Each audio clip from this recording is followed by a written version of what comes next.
Hi everyone, this is Jason Burak of Wall Street for Main Street, and this is your video blog for Tuesday, August 3rd, 2010. I wanted to talk today about an unloved commodity, a commodity that has not really bounced back that much, that has not done that well, that most people think is boring, that most people don't study, and because of this, I think over the next 3 to 5 years, I think you could get very, very fantastic returns because it has not caught up since the commodities market really corrected in 2008.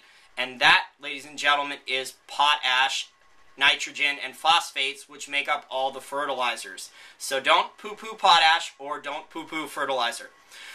Some of the main bullish fundamental factors that are affecting that market are world population growth, which is still increasing at an increasing rate, and the fact that people in emerging markets like China and India and other countries want to eat better foods. So that means instead of eating a normal diet in China of scorpion or fish or other stuff, they want to eat more whole wheat and whole grains, and they also want to eat some of the meat that we here in the United States eat. So they want more meat, regular proteins in their diet, more chicken, more beef, etc. Whereas normally they would tend to eat a lot of fish. In a lot of emerging market countries, one of the main primary staples of that diet is fish.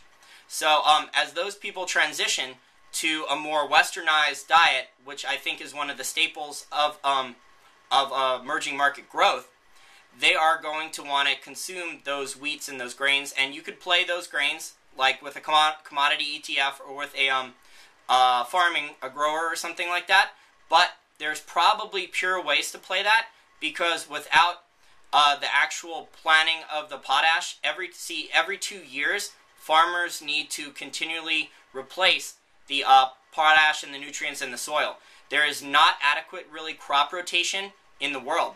A lot of world's farmers really don't crop rotate like they should anymore. And because of this, they have to continually, they have basically 2 years to nutrient the soil with fertilizers. So during 2008, when the credit markets froze, farmers were really not given a lot of loans to go out and plant more fertilizer. So over these next few years, they're going to have to over this next year or so, they're going to have to replant more fertilizer so they can grow more crops.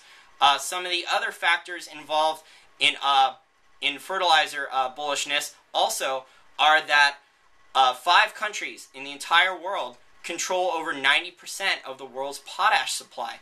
So if you can find these countries and look up the companies in there, give me a second and I'll give you the countries. Those 5 countries are Morocco, China, South Africa, Jordan, and the US, and also Canada. So those are some of the main ones. 3 of the bigger name companies involved in fertilizers would be Potash, symbol POT, that's the Canadian fertilizer giant.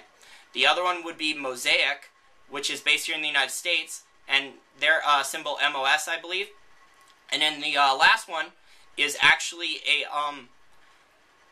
organic fertilizer company that also has some lithium, and that is Southern Química de Chile, and that is symbol S as in Sarah, Q as in Quince, and M as in Mike. Also, some of the unknown things about potash and fertilizers is that there tends to also be some uranium in the deposit. So these things are mined. These things are mined. These things are not easy to pull out of the ground. I believe a couple months ago I read that a potash mine for potash that they wanted to put into production cost them over $2 billion.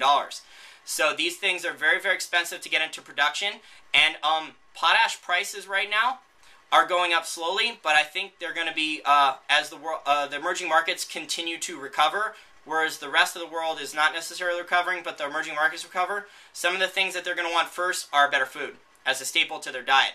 So I definitely think over the next 3 to 5 years, it's a really good risk-reward play for betting on potash companies as a good long-term investment. And I think you will be well rewarded there. I know potash is selling at a pretty nice discount to its potash reserves. So everyone take a look at potash. I'm going to attach some additional articles for you to do some research on that market.